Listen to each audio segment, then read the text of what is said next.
अभी जो आपके जितने दिन बचे हैं मनुष्य जीवन के, ये प्राय प्रश्न बना रहता, मुझसे पाप हो गए, क्या क्षमा कर देंगे भगवान? तो ध्यान से सुनिए, मनुष्य जीवन में अभी जो आपके दिन बचे हैं, यदि उन दिनों का ज्ञान पूर्वक सदुपयोग करें, अर्थात नाम जप करते हुए पूर्व में जो पाप किए पुनः ना होने पावे, तो मैं तुम्हें वचन देता हूं कि तुम्हारे सारे पाप मेरे प्रभु क्षमा कर देंगे। तुम्हें कोई भी पाप का दंड नहीं भोगना पड़ेगा। जितनी श्वासें अब बची हैं, जितना जीवन बचा है, अब ज्ञान पूर्वक व्यतीत कीजिए। कोई पाप कर्म जो पीछे हुए पुनः मत कीजिए और नाम जप कीजिए, सारे पाप आपके प्रभु क्षमा कर देंगे। गीता जी, सर्वधर्मान परित्यज्य मामेकम शरणम ब्रज अहम त्वाम सर्व पापेभ्यो मोक्षयिष्यामि मा शुचा। श्री भगवान के वचन है। जो आंतरिक काम क्रोधादि रोग हैं, इनको नष्ट करने के लिए 5 औषधियां हैं। जैसे पेट खराब हो जाए तो पंचसकार चूर्ण की आवश्यकता होती है, ऐसे ही हमारा विचार खराब हो गया है, दिमाग खराब हो गया है। सत्य वस्तु को भूलकर असत्य में रमण करना पागलों का कार्य है।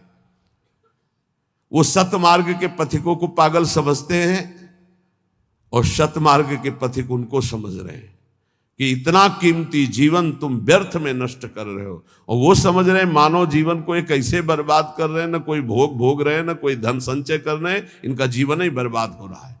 वो नहीं समझ पाते। ये 5 हैं जो तुम्हारे आंतरिक भवरोग को नष्ट कर देंगे। पाप जो हो रहा है, उस पाप की प्रवृत्ति का नाश कर देंगे। 5, पहला सत्संग। सत्संग,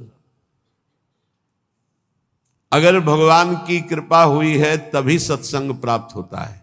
प्रथम भगति संतन कर संगा, दूसरी रति मम कथा प्रसंगा।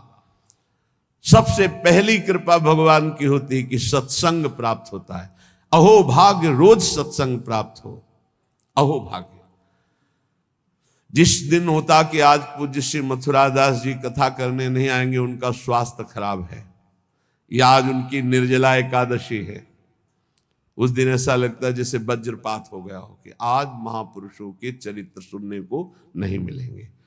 जो महापुरुषों से सत्संग प्राप्त, वो फिर और जैसे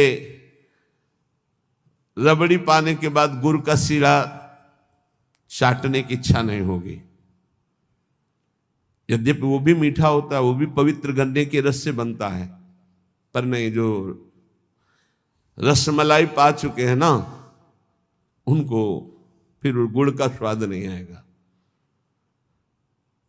ऐसे ही जो सच्चिदानंद में डूबे हुए महापुरुषों के वचनों को श्रवणेंद्रिय से पान कर लिए ना, फिर वो केवल शाब्दिक प्रवचन में उसका श्रवणेंद्रिय स्वाद नहीं ले पाएगी। उसको चाहिए अनुभवी, क्योंकि उतने गरु वचन सुन लिए तो अब फिर और नहीं। अगर भगवत प्राप्त महापुरुष का सत्संग सुन लिया तो इन कानों की इतनी गरु स्थिति हो जाएगी कि वो हल्का शब्द सुन ही नहीं सकते। वो खुद अपने आप उनको लगे बंद करो यार। वो कान इतने बड़े व्यसनी हो चुके हैं भगवदानंद के कि बिना भगवदानंद प्राप्त हुए महापुरुष के वचन उसे अच्छे ही नहीं लगेंगे। जब द्रवय दीन दयालु राग हो तो साधु संगति पाइए। पहला है आंतरिक रोगों के नाश करने का उपाय सत्संग। जिसे सत्संग मिल गया तो बड़ी भारी विजय प्राप्त करने का अवसर मिल गया। रोज सत्संग में असत विकारों के प्रति हे भाव और भगवान की प्राप्ति के लिए उत्साह पैदा होता है, रोज जो सत्संग सुनते हैं। दूसरा, पहला सत्संग, दूसरा स्वाध्याय। जो हमारे आचार्य की वाणी है, जो गुरुदेव ने आदेश किया जिन ग्रंथों का स्वाध्याय करने के लिए, उन्हीं ग्रंथों का स्वाध्याय करना चाहिए। स्वाध्याय का मतलब नहीं कि कुछ भी स्वाध्याय करो, नहीं, गुरुदेव के अनुसार शास्त्र स्वाध्याय करना चाहिए, जो गुरुदेव आदेश कर रहे हैं। जो आचार्य वाणी है, जो हमारी उपासना में हमको पुष्ट कर सकते हैं, वही स्वाध्याय करना चाहिए। तीसरा है आहार, स्वल्पाहार, सत्संग, स्वाध्याय, स्वल्पाहार। आहार का बहुत बड़ा रोल है जीवन के उत्थान में।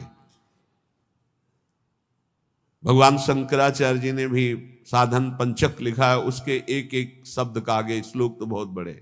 वेदो नित्यम अधीयताम संगा सत्सु विधीयताम महावाक्यार्थस्य विचारिताम क्षुद्र व्याधि चिकित्सताम एकांते सुखमास्यताम।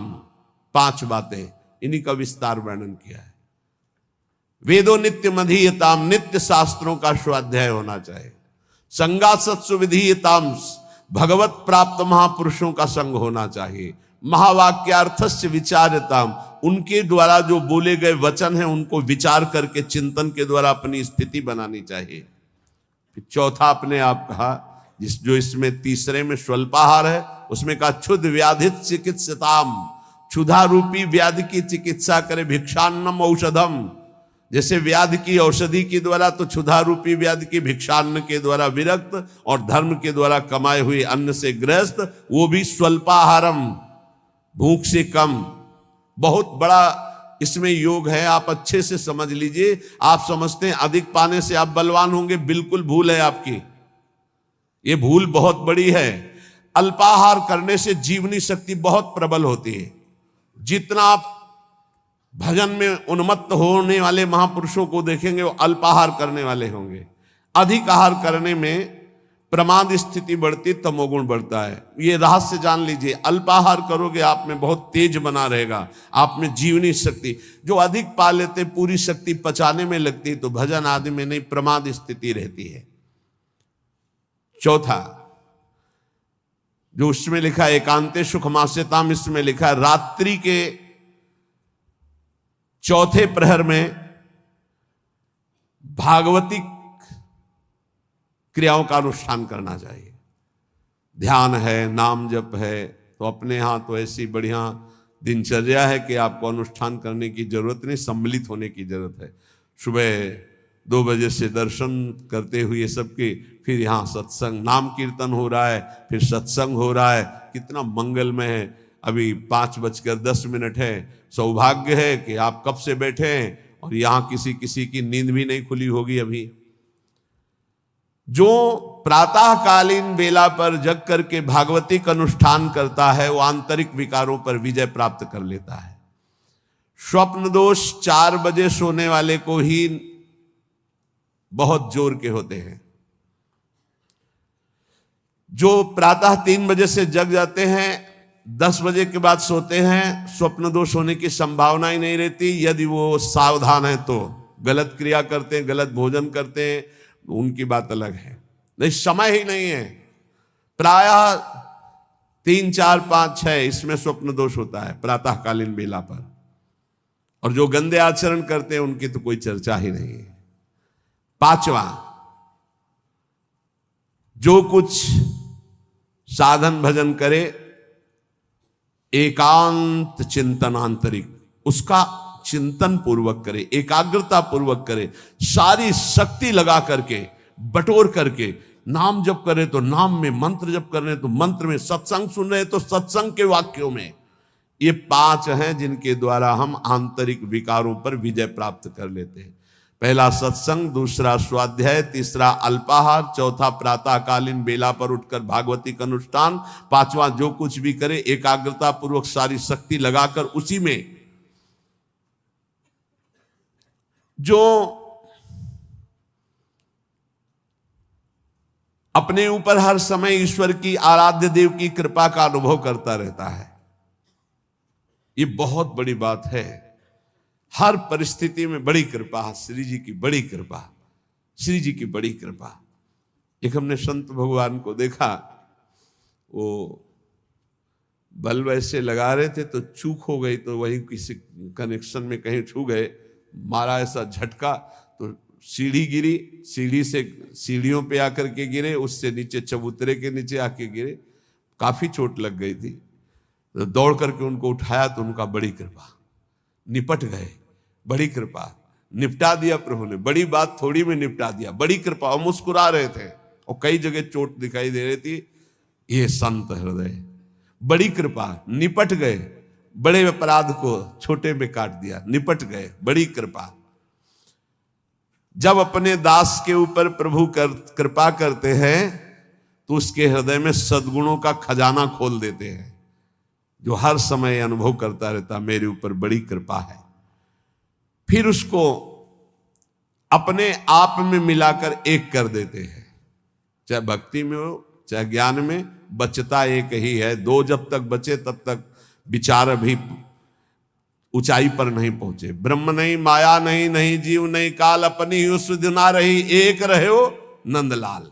ना काहो सो बोलिबो ना कोई व्यवहार, अपनी कुंवर किशोरी को जियत निहार निहार। एक तो लालजू प्रियाजू एक हैं, इनको दो न देखा जाए।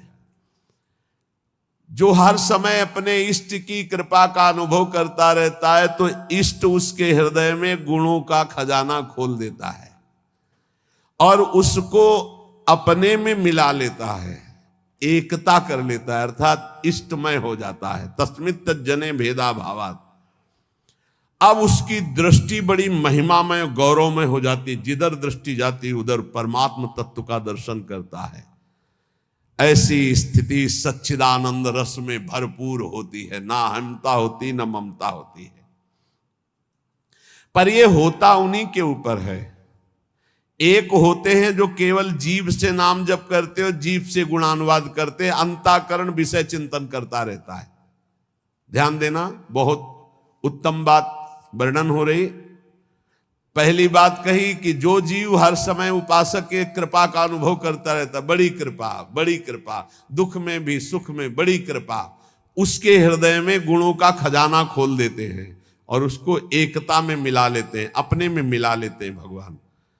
अब दूसरी बात कह रहे हैं कि उपासक कब एकता को प्राप्त होता है। बोले एक उपासक होता है, बहुत ध्यान से अपने को देखना किस डिग्री में हो आप।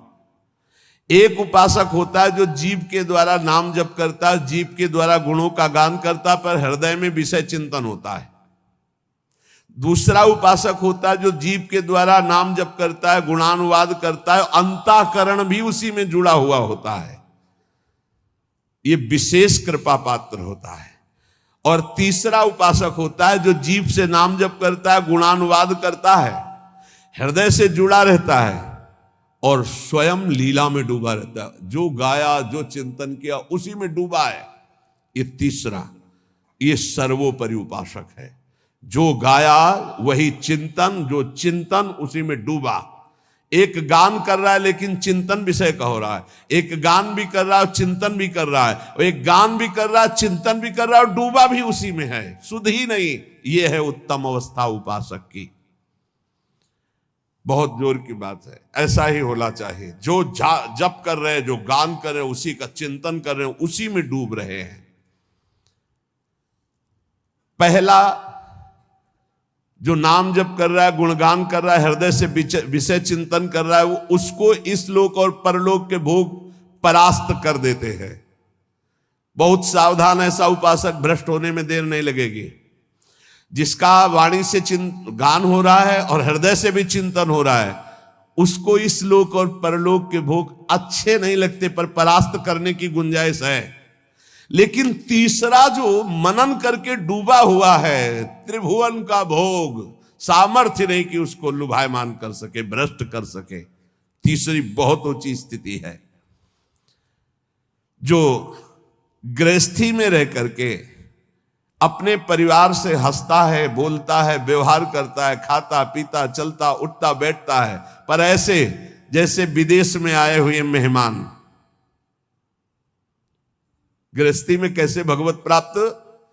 बोले जो अपने परिवार के साथ हंसता है, खाता पीता, बोलता, व्यवहार करता है, बढ़िया, सब वैसे ही, लेकिन वो ऐसे जैसे किसी मेहमान के यहां गया हो। उसको पता है रहना नहीं, देश बिराना है, ये भी छूटेंगे, शरीर भी छूटेगा, जाना है, मुझे प्रभु के पास जाना है। क्योंकि वो अपने परम प्रिय सखा प्रभु को हृदय में निरंतर चिंतन करते हुए ऊंची स्थिति को प्राप्त है कि मुझे भगवत प्राप्ति करनी है। ये सब केवल एक व्यवहार मात्र है। वो उस स्थिति में परिवार में रहता हुआ, संसार में रहता हुआ शायद ही कोई समझ पावे कि कितनी ऊंची कोटि का महात्मा है वो। गृहस्थ में रहते हुए, जो अपने परिवार में रहते हुए प्रेम व्यवहार करते हुए, कमाते खाते हुए, हर समय भगवत स्मरण करते हुए ऐसे रहता है जैसे किसी मेहमान के यहाँ कि मुझे तो जाना है, न घर मेरा, न मकान मेरा, न वस्तु मेरी, नाथ सकल संपदा तुम्हारी, मैं सेवक समेत सुत नारी, मुझे तो आप चाहिए। देखो, जब तक तुम संसार की कामनाओं से निवृत्त नहीं होगे तो ये संसार तुम्हें फंसाए रखेगा। तुम्हारा सारा साधन भजन जो परलोक प्रदान करने वाला है, ये संसार नष्ट कर देगा। संसार की कामनाओं की जब तक निवृत्ति नहीं होती तब तक संसार फंसाए रखता है, और ये जितना साधन भजन बनता है सब खा जाता है संसार। तुम कहलाओगे भगत, लेकिन तुच्छ विषयों में अपने भजन को बेचने वाले भगत नहीं कहलाते। तुम जैसे तैसे अपने इंद्रिय और मन को बिखेर रखा है, इंद्रियां मन तुम्हारे भजन को नष्ट कर रही है। अत्यंत तुच्छ असत जड़ दुख रूप भोगों में वो मूर्ख अपने भजन को छीन कर देता है, भजन को बर्बाद कर देता है। इसलिए इस संसार की लौकिक वस्तुओं को जो तुम्हें प्राप्त है भगवद अर्पित करके प्रसाद रूप भोगो, और निर्मल परमानंद की प्राप्ति के लिए कोई इच्छा मत करो, अपने भजन को बचा के रखो। ये पदार्थ आदि तो भगवान अपने आप तुम्हारी व्यवस्था करेंगे, तुम भजन से भगवान की प्राप्ति की चाह करो।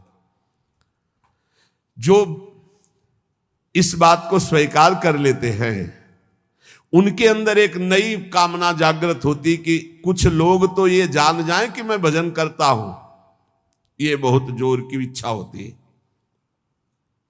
हमें और कुछ भोग नहीं चाहिए, इतना तो है कि लोग ये हमारा सम्मान कह के करें कि बड़ा भजनानंदी है, बड़ा त्यागी है, बहुत अच्छा है, गृहस्थी में रहते हुए महात्मा है या विरक्ति होते हुए कितना बढ़िया महात्मा है।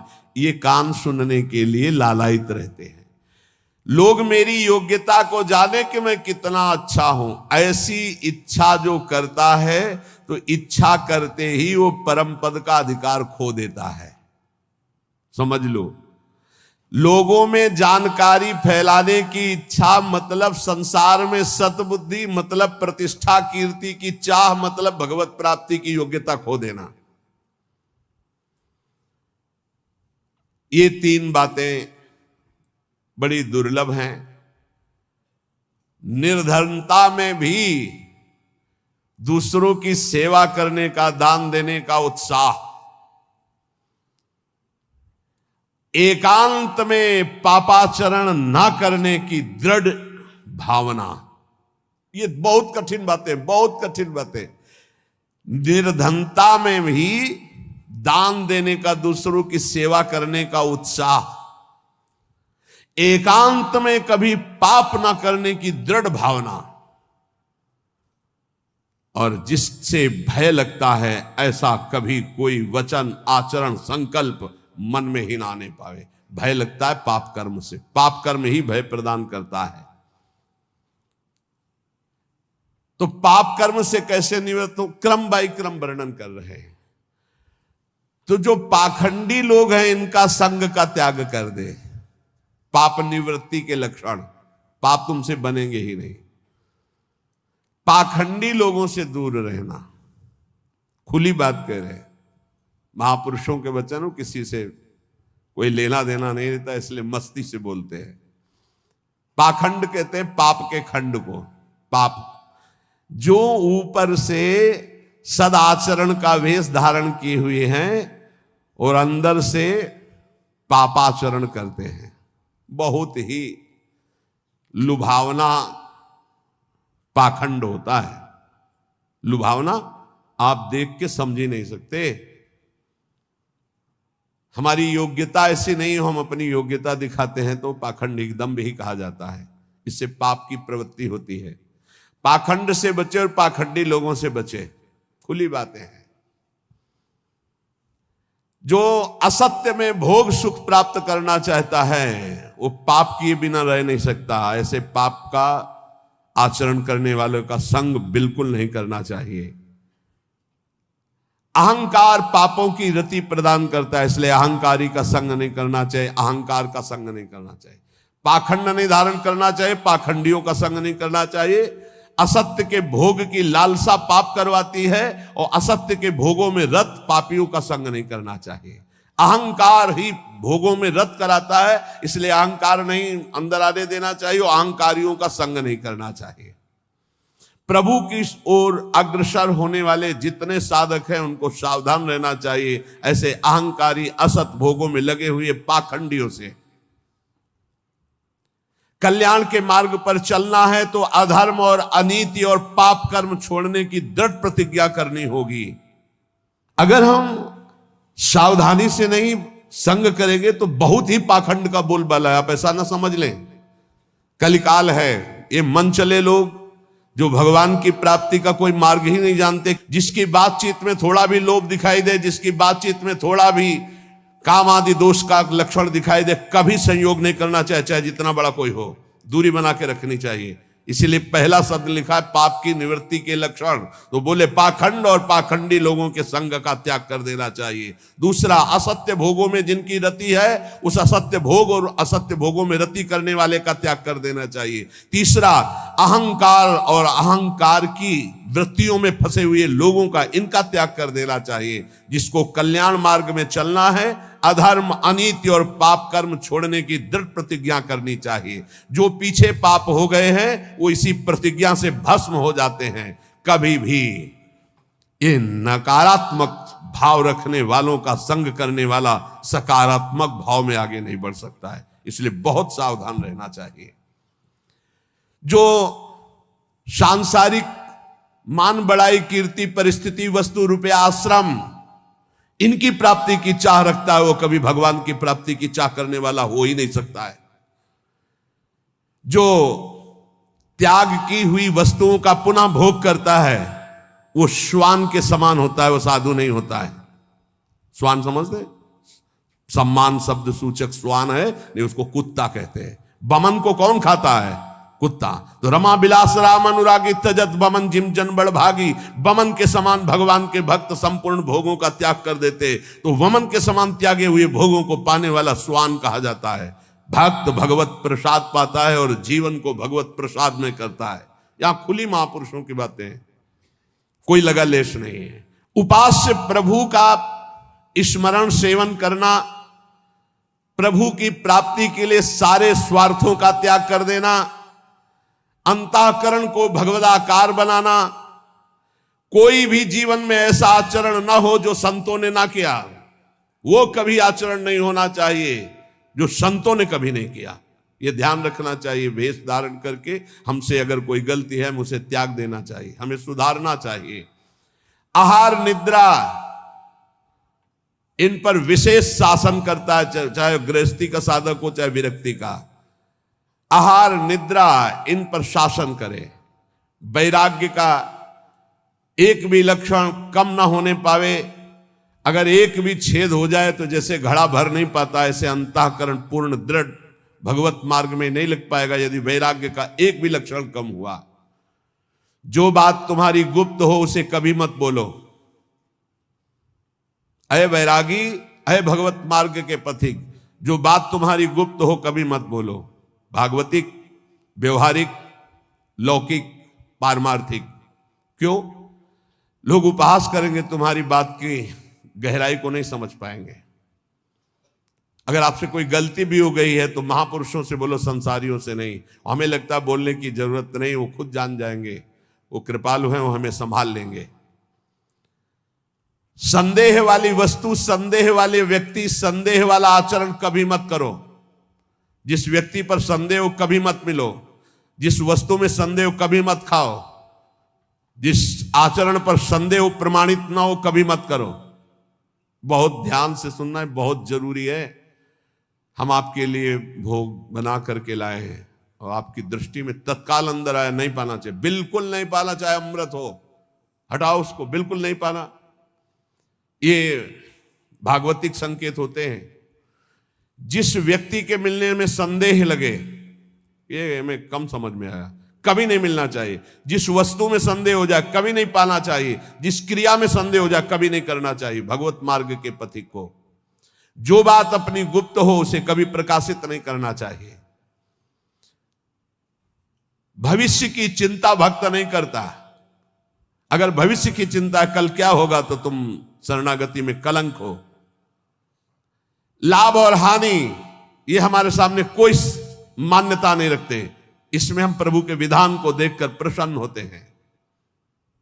दूसरे की चर्चा कभी मत छेड़ो, दूसरे की बात मत करो। हर समय प्रसन्न रहो, ध्यानस्थ रहो।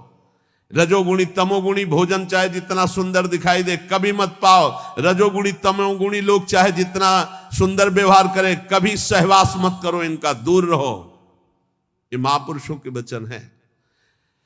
यदि तुम्हारे पास कोई भोग सामग्री संग्रह हो गई है तो वो तुम्हारे धर्म के सेवन के लिए, दूसरों के हित के लिए, तुम्हारे भोग के लिए नहीं है।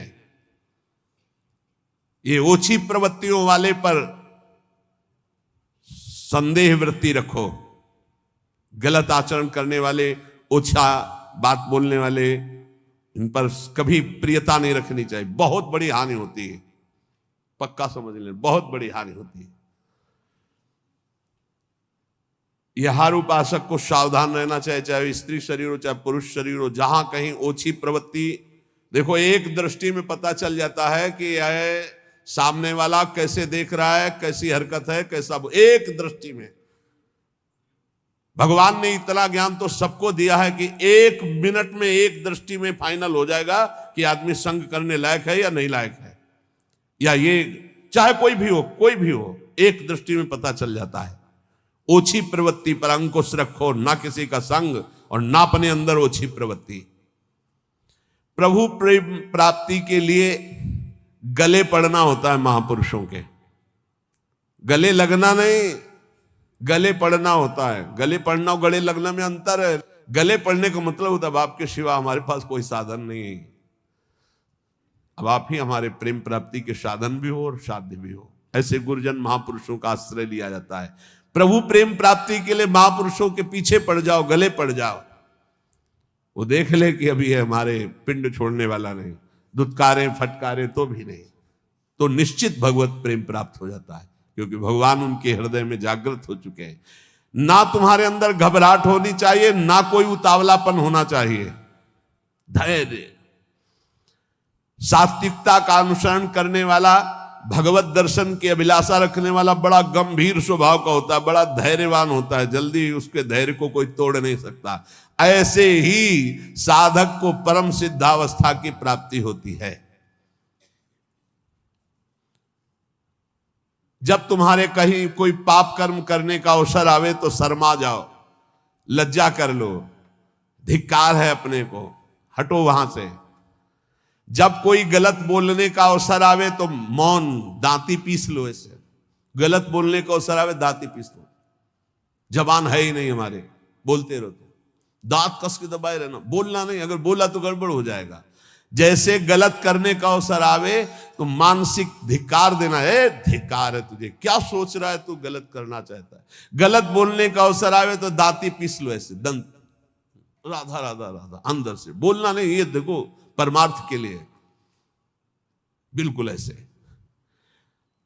और जब कहीं तुमसे कोई गलती पड़ जाए तो शर्माओ मत, फिर क्षमा मांग लो। राधा राधा, गलती हो गई हमसे, आगे से गलती नहीं, उसे क्षमा कहते हैं। अंदर से प्रायश्चित कर दे। तो जिस कार्य करने में तुम्हें लज्जा लगे वैसा कार्य मत करो, वैसे विचार मत करो। जो 3 को बस में रखता है वो साधु, नेत्र कान जीभ, जनेंद्रिय अपने आप बस में हो जाएगी। नेत्रों को बस में रखो, जबान को बस में रखो, कान को बस में रखो। 3 का बहुत बड़ा योगदान है। जबान खूब अच्छे अच्छे पदार्थ खाएगी, खूब उल्टा सीधा बोलेगी, कान उल्टा सीधा सुनेंगे, वो नेत्र उल्टा सीधा देखेंगे तो आचरण उल्टे सीधे होंगे। इनको संभालो। 3 रसना, श्रवणेन्द्री और रसेंद्री। रसना कटो जो अन्न रटो, निरख अन्न फुटो ने नेत्रेंद्री, और श्रवण फुटो कान। नेत्र कान जीभ 3 को जो सुधार लेता है वो साधु हो जाता है। 100 समाधि और स्मशान, इनमें सा है। अगर समाधि को प्राप्त नहीं हुए तो 100 और स्मशान आराम से आपको मिल जाएंगे। मानव